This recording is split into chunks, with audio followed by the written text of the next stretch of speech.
goodness of the Lord and his mercy endureth forever, and we are in his safe hands.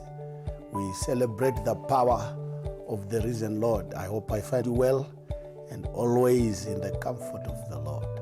Wherever you are and wherever and whatever you're doing, I hope you are in the safe hands of the Lord. And one assurance that we have is that the Lord loves you, and he loves humanity because he gave his only begotten Son to die for our sins. So we are in freedom and we walk in freedom and we are at liberty. By reason of being in Christ, we are in liberty. So thank God for you, and thank you for following our All Is Online TV. Thank you so much for making us busy, and we hope you are growing in the knowledge of Christ and you are being rooted in the Word. These days, what is important is to be rooted in the Word, and only the Word of God will make you successful.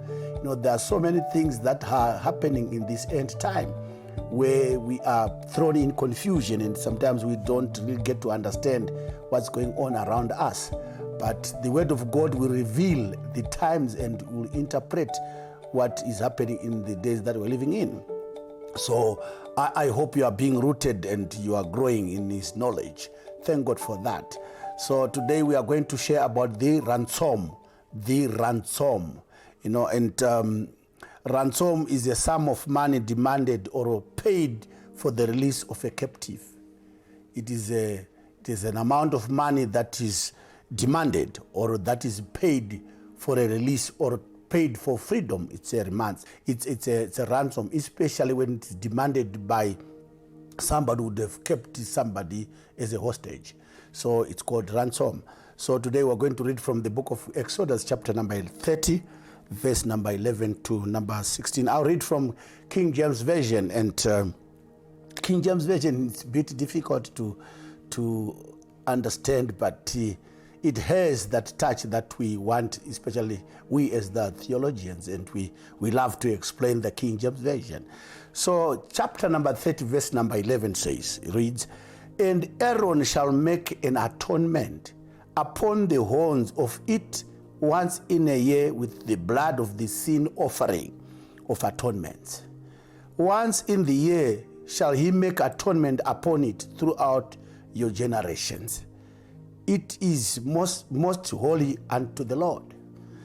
And the Lord spake unto Moses, When thou takest the sum of children of Israel after their number, then shall they give every man a ransom for his soul."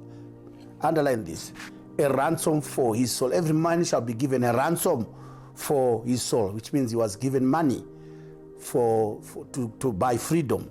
So unto the Lord, not to everybody else, but unto the Lord, which means it is the Lord who needed this kind of ransom. Let me just explain. It is the Lord who needed this ransom, who needed this money to set people who were in captives of sin free.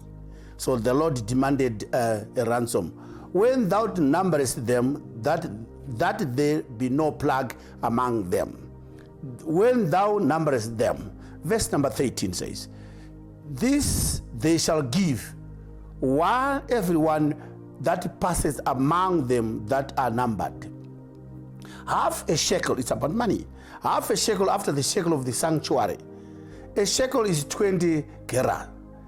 And a half shekel shall be the offering of the Lord. The Bible says, "Everyone that passes among them that are numbered, that are censored, that are counted, from 20 years old and above, shall give an offering unto the Lord." Then it says, number 15, "The rich shall not give more for this ransom, and the poor shall not give less than half shekel when they give an offering unto the Lord to make an atonement for their souls." This money was actually paid for the atonement, for the release from the captives of sin. You know, because God wanted a ransom, God wanted money. Verse number 16, which is important now. "And thou shalt take the atonement money of the children of Israel, and shalt appoint it for the service of the tabernacle of the congregation, that it may be a memorial unto the children of Israel before the Lord, to make an atonement for their souls." Atonement for their souls. Let me read Let me read Timothy, book of Timothy in the New Testament. First Timothy chapter number 2, verse number 6. It says, from verse number 5, for there is one God, and one mediator between God and man, the man Christ Jesus, who gave himself as a ransom for all, to be testified in due time. So I want to talk about this ransom. I remember I said ransom is the money that is demanded to give freedom to somebody or to set somebody free. So in the Old Testament, people were demanded to pay a ransom for their atonement, so that they are made free from sin, or their relationship with God would start at a better note. So when everybody would commit a sin, God demanded a sin offering. But this time in the book of Exodus, God demanded it as a ransom, ransom to somebody that was supposed to be paid to set somebody free. So people of Israel were actually paying a ransom, the rich and the poor. And the rich were also paying. It was not a problem for the rich to pay this ransom because they had money. But the problem now was for the poor, because they could not afford sometimes to pay for their freedom, to pay for this sin offering. So, but the Lord demanded it, that it must be done. So it was difficult for men to always pay this ransom.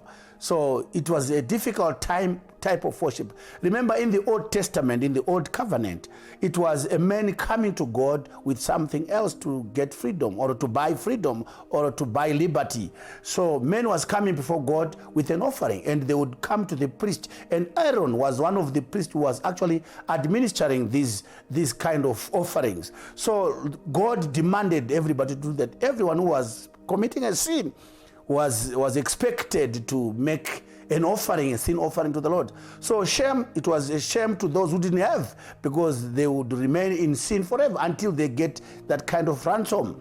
So because God demanded it, however, that if you commit a sin, you must pay something. So everybody would not get into the sanctuary without being cleansed up, and it was the duty of the priest to say, you are now clean. So everything that was being done in the Old Testament was actually heavy for people. It was actually difficult in those times. So God demanded it still. But in the New Testament now, the Bible says there's one God and one mediator between God and man. So Jesus Christ became the mediator, became the ransom, became the price. He paid the price for something that he did not commit. So Jesus paid the price. God in the Old Testament was demanding, but this version now says Jesus Christ gave himself as a ransom for all. He gave himself, which means God did not demand, but Jesus gave himself. He became obedient until the death on the cross. So he gave himself as a ransom price, as a ransom. So I want to say today, the life we are living in today, somebody paid the price.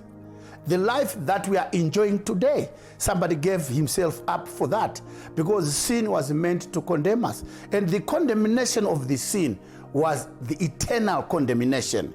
One person was supposed to be condemned until and forever and forever and forever, living in condemnation, in the eternal death. So man was supposed to be in eternal death until Christ now came as a ransom. Christ came to give us freedom. So I want you to take serious what I'm talking about, because if you don't take it serious, you will not understand that the life you're living today is a victorious life. The life that you're living today, somebody bought it for you, because you were supposed to be condemned for life. Now, imagine with the kinds of sin that everybody was committing. The sin that we are talking about today is the sin that leads to eternal death. So eternal death was written off by Christ, because in the book of Colossians, Christ says he blotted away the writing that was contrary to us. The punishment that was permanent, Christ wrote it off and Christ wrote it away. Now we are free and now we are in Christ. There's no reason why somebody should not be at peace when you are in Christ. When you are in Christ, you are at liberty. When you are in Christ, everything is free. You are free in everything. You are no longer in bondage. So it is wrong for somebody to say, release me from bondage, because you are not in bondage of sin. You are not in bondage of anything, because Christ bought that freedom, and he became the mediator between God and man. What he actually did was, he reconciled us. He reconciled humanity back to God. He made us have a new life, and the life in Christ. The Bible says when a man is in Christ, he is now a new creature, and everything has passed away. So everything that you were known of, when you become in Christ, it is written off. You know, there are so many people who condemn themselves of the sins that they committed in the past, or of sins that they continue today. You know, you must not condemn yourself, and you must always know that the Holy Spirit is there for you, and it grows. The Bible says it groans on your behalf. It goes there and it stands in the gap. It goes between. It's a go between. When you are found weak, the Holy Spirit takes over and groans on your behalf, and it cries before the Lord on your behalf, and it convicts you of sin. It convicts you that you must repent. So, but Christ made and paid the price. The Bible says he made a spectacle. When he went to the cross, he went and made a spectacle with the demonic forces, with all the authorities. He wrestled with them, and he came out victorious, and he defeated the sting of death. And the sting of death was a permanent death, but Christ defeated by resurrection. He rose from the dead. And this ransom now we're talking about, this ransom we're talking about today, it's still in existence. It still gives life. The Bible says in the book of John, he came to give life, and life in its fullness, life in abundance. But the devil came to steal, kill, and destroy. But Jesus came to give life. I want you to understand that life in Christ is not a cheap life. Life in Christ is not a cheap life. When he bought us from this condemnation, when he came as a ransom, you know, he gave us permanent freedom. For as long as you are in Christ, the Bible says there is no condemnation to those who are in Christ Jesus. What does it mean? When you are in Christ Jesus, you have an assurance of eternal life. You have an assurance of eternal peace. For as long as you are in Christ, as long as you have believed that Jesus is the Son of God, the Bible says, whatever is born of God overcomes the world. And it then says, further on, goes on to say, who are those who overcomes the world? It says, those who believes that Jesus is the Son of God are those who have victory and who have the eternal life. So I want you to be very serious on this scripture. When you are in Christ, you are more than a conqueror, which means everything that intends to fight you, you have victory already. This is why the Bible says in the book of Isaiah, when the enemy shall come in, it was talking of the future. It was futuristic. Isaiah was prophesying. He was saying, when the enemy shall come in. Remember, Isaiah was prophesying about the Messiah, was prophesying about coming of Christ. So he was now saying, that time when the enemy shall come in like a flood, the Spirit of the Lord will raise up the standard. And the standard now that Isaiah was talking about was victory, and victory which is found in Christ. So I want to tell you, what we fear today was defeated. What we fear today was overthrown. If it was on the throne, it was dethroned by Christ by reason of dying on the cross, and not only dying, but resurrecting from the dead. This is why Jesus in the book of John chapter number 11, when Lazarus was pronounced dead, Jesus came after 3 days, and the fourth day he arrived, and he asked where they had buried Lazarus, and he demanded to go there. And some people who did not understand who Jesus Christ was, said it was not of no use to go and try to see what happened to Lazarus. He's already stinking. But he kept on demanding for them to go and show him where Lazarus was buried. And when he got to the tomb of Lazarus, he just said, removed the stone. and he spoke to the dead. What did Jesus doing there? He was speaking life, because the Bible says he came to give life, and he was demonstrating that he, Christ himself, was resurrection, because in the book of John chapter 11 verse 25 he says, I am the resurrection. I am the resurrection, which means the resurrection is Christ. So when he came to the grave of Lazarus, he spoke life out. He spoke the new life, the new life. So when he spoke to Lazarus, he's the only one who responded to this new life. So when he says, Lazarus, come out of the grave, he came out because he was coming to the new life. So when you are in Christ, you have this new life. I hope somebody's hearing me. When you are in Christ, you have this new life. This is why the Bible says in the book of Corinthians chapter 5 verse 17, when a man be in Christ, not of Christ, be in Christ, he is a new creature, which means when you are in Christ, there's a recreation that starts to happen in you. You come out, you come into the new life. You come into the new. What is new life? Christ is the new life, because he says, I am the resurrection. The resurrection, if I want to simplify it, simply means new beginning. So when Lazarus was coming out of the grave, he was coming into the new beginning. So when you are in Christ, you are coming into the new beginning. New beginning. So there's no need to think of the past. There's no need to worry about the life of the past. Maybe you were born in a family that was doing bad and that could not be believing in Christ, and a family that was believing in traditions or in cult. So, but you don't need to worry, for as long as you are in Christ, you have this new life we're talking about, because your life was bought again by a ransom. He sacrificed. This ransom means he sacrificed. He says, in place of him dying, I will stand in his place. Instead of him being yourself being crucified, I'll stand in your place, and I became a curse. I become a sin myself. So Christ, when he went to the cross, he became sin himself. He carried that sinful nature. So you are no longer defined as a sinner.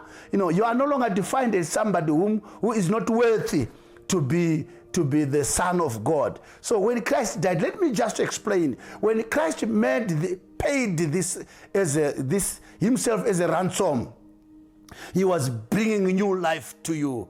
You are being bought, you are being repositioned. So when you are a Christian and you keep condemning yourself, you need to go back to the drawing board. There's a kind of renewal of the mind, and you need to understand the scriptures, what the scriptures say about you. You no longer belong to that clan of the Old Testament, where people used to pay money for liberty, to pay money for ransom, to pay money for atonement. Christ now, he became the atonement. He became the money that should be paid to bring freedom, to buy liberty. We are no longer defined as sinful people, but we are defined as the sons of God, as sons who can partake on the divine nature of God. I need to explain. On the divine nature of God. So when you are in Christ, you are a partaker. You are a co-heir together with Christ. You dine together, you eat together, you share. Whatever belongs to God, whatever belongs to Christ also belongs to you. You are one in Christ. So he paid the price. One singer says he paid a debt that he did not own. He paid a debt that he did not create. He paid for it. Imagine, Jesus Christ paid for something that he did not even buy. He credited for something that he didn't buy. So this is how important you are. So you have been made righteous. You have been justified. Your case of condemnation has been nullified because you are now in Christ. The Bible says there's only one mediator. There's only one, a go-between between God and man. There's nobody else who can stand in between. I am a pastor. I cannot go in between. I don't qualify. But Christ himself went between man and God. And this man Jesus brought salvation. This man Jesus brought justification. You are justified. So there's no reason for you to condemn yourself.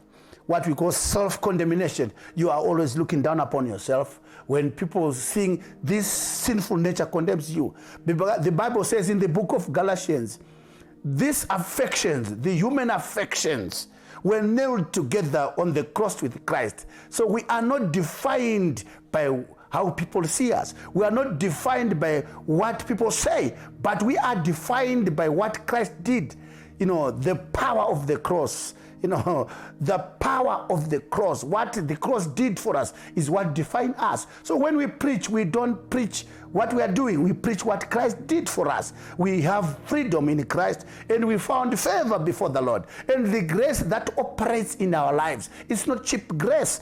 It's not grace that should be looked down upon. The book of Galatians says we don't frustrate grace. We don't frustrate grace by trying to go back to the Lord, because if we go back to the Lord, we would have frustrated Christ, and he would have died for nothing. So we need to appreciate that there's only one mediator. And the Bible says, who gave himself as a ransom for all, for ransom of all. This does not talk of any denomination. This does not talk of any church, because Christ is the church. You know, it does not talk of any denomination. There's no qualification of any denomination, but he's talking about himself giving as a price to buy freedom for many people. You might be found maybe weak in some areas. You know, the book of Galatians talks of chapter 5, verse 20 up to 22, talks of the fruit of the Spirit and the works of the flesh. These two, they fight. So you need to understand, when you are in Christ, you need to work out your salvation. You need to keep out working. You need to keep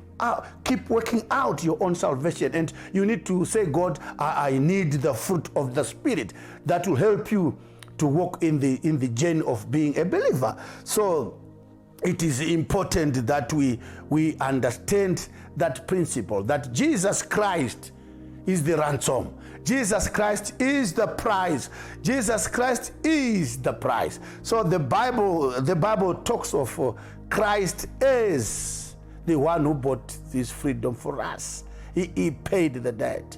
He paid the price. So in the Old Testament, people were required to bring a ransom. Imagine if you were poor, how would you pay for the price? You know, which means salvation was for only those who could afford. Salvation would meant for those who could afford, and atonement would be for people who can afford to do it, because they will use the power of money. This is why Christ says he did it for all, the rich and the poor. He did it for all, the rich and the poor. He paid the price. Let me read 1 Corinthians chapter 15, verse number 3. The Bible says, for I delivered unto you first of all that which I also received. This is Paul speaking to the Corinthians. He says, how that Christ died for our sins according to the scriptures, and that he was buried, and that he rose again the third day according to the scriptures. So Jesus paid the price. Jesus is the ransom. Many people, they would ask, if the Bible says there's no condemnation to those who are in Christ, does it mean people will keep on sinning and they live eternal life? The sin of condemnation is the sin of disbelief.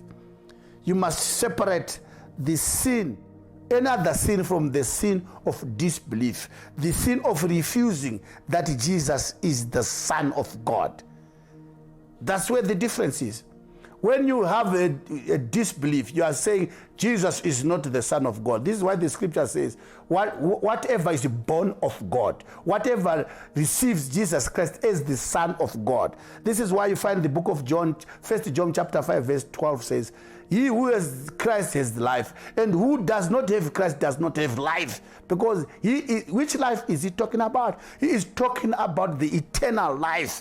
Not this ordinary life, not the life of this world, but eternal life. If you have Christ, you qualify also to have this eternal life. What do I mean? When you are in Christ, Jesus gave you this new life. This is why I explained to people that when he came to the grave of Lazarus, he says, Lazarus, come out of the grave. And nobody went into the grave to untie all that was around his body. He just began to walk. Because when you have new life, doesn't matter what surrounds you. It doesn't matter the nature that you were known about and before you resurrected.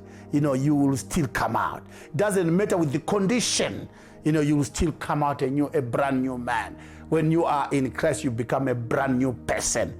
The way you think and the way you carry yourself must change. The way you look down upon yourself must change, because Christ in you is more valuable than what you were defined with before. Christ in you, the Bible says, Christ in me, the hope of glory. It does not speak only the hope, because hope talks of the future. We don't look only at the future glory. We also look at the present glory, because when we are in Christ, we carry this doxa, we carry this glory of the Lord. This is why you find when somebody is in Christ, the way you think changes, the way you carry yourself changes. And there's this glory that comes along with you when you are in Christ. You'd find people saying, they start to give you this dignity, the way you carry yourself, maybe the way you dress. I was saying to somebody, when somebody is in Christ, the Holy Spirit will teach you what to do. It does not just teach you to speak in tongues. It does not just tell you how to read the Bible. It also tells you how to dress. It also tells you how to work out your life. It does so many things that you don't know. This is why you find when somebody is in Christ, the fruits of the Spirit will start to manifest. The character will change, because you cannot change yourself unless the Holy Spirit convicts you to change. So today we thought of speaking of this ransom. Christ is the price. Christ is the ransom. Ransom, which means it is the amount of or a sum of money demanded to set somebody free. So God himself in the book of Exodus demanded the ransom, demanded the money, regardless whether you have it or not. You have to pay it if you want freedom. If you want freedom from sin, you have to pay a ransom. But Christ gave himself. He said, I agree to go down there and to be hanged on the cross to pay a price that you, God, want for these people to be set free. So this is why the Bible says, God so loved the world that he gave his only begotten son. But it took Jesus Christ to be humble. It took Jesus Christ. This is why the Bible says he humbled himself. Though he was God, he humbled himself until the death on the cross. The death on the cross was a painful death. Some, they say it was a vicarious death. It was cruel. But Jesus knew all this pain. This is why in the Garden of Gethsemane, he says, let your will be done, because he could not face the pain. But he had to do it because he was the redemptive plan. So whatever you are today, or whoever you are today, don't let anybody condemn you. You don't belong to your ancestral spirits, but you belong to God. You don't belong to anybody else. I've heard people saying, Satan has got power. Satan has no power to those who understand their position in Christ. When you are in Christ, you are so powerful. You are like a dynamite. You are like a weapon in the hands of the mighty man. You are dangerous. You are not always defeated. You stand victorious, because the Bible in the book of Romans says the devil belongs under our feet. And the power and the kingdom of God is not just in words, but it is in the demonstration of power. So when you stand victorious, God automatically is demonstrating his power. So Christ is the ransom. Christ is the ransom. He paid it all. He finished all. So when he rose from the dead, he defeated death. Which kind of death did he defeat? He defeated the eternal death. So there's nobody who is in Christ who is condemned to death. There's nobody. Let's read our scriptures very well. For as long as you are in Christ, you are not condemned to death. You are not condemned to death, because you are in him. You are in him, and he suffered for you, and you are right. So you might be going through some situations. It doesn't mean when you are in Christ you don't have some situations or some challenges that you might be facing, but you have an assurance. You have an assurance of a victory, because you stand as a victor and you stand victorious. The challenges are there for you to write a story. You cannot live in Christ and you don't have a story, because Christ himself, he has a story. He had a story to tell. He survived as a man in this world. This is why the Bible says the man Christ. He lived as a man, and his journey to the cross as a man, not as God. He had to incarnate. It was the incarnate God who lived in this world as a man in order for him to carry the cross to the Calvary. So when he went to the Calvary, he went as a man, and he died as a man there, and he rose up victorious. He rose up victorious. He rose up victorious. So you have victory in Christ, and only him. Only him. He carries the burden. So stop worrying about him. When you are in Christ, the power of disease is nullified. The power of the enemy is nullified. I want to talk to somebody who's serious today. The power of the new covenant, the power of the ransom. Somebody, you must say to your life, the ransom. When you are intimidated, you must say the ransom. I was bought by a price, and I stand justified. I am the righteousness of God. You stand as a righteous one of God. When you stand before God, God does not see you as a sinful person, but he sees you as somebody who's righteous. And somebody must know that when you are in Christ, you have the righteousness of God. I want to remind you, keep shining. Keep shining. God will create a way where there's no way. And God will make it for you. God has already finished about it. So keep smiling. You belong to the royal priesthood. You are peculiar, I must say. You are very peculiar. Don't mind what people say. Don't mind about what the challenge that you are facing. Know that you are of Christ and Christ is in you. May the good Lord bless you and keep you shining. I hope you will enjoy and you keep testifying that Jesus Christ is the Lord. My conclusion says, every knee shall bow and every tongue confess that Jesus Christ is the Lord. There's no other lordship that we must bow down to, save the lordship of Jesus Christ. He is the Lord and he is the King. Thank you so much for listening, and I hope those who are sick, you are getting healed with this word. It has already done its favor. You are healed. You are victorious. May the good Lord bless you. And can I pray with you? Father, we appreciate your love. We appreciate that you bought us with a ransom, and you gave yourself, Christ, as a ransom. You gave yourself as a price to redeem us from this eternal death. Thank you, Father. May your name be glorified forever, and may we always find comfort in you. In the name of the Father, the Son, and the Holy Spirit. Amen. Thank you. Tune in again, and we'll see you in other programs. May the good Lord bless you. Thank you.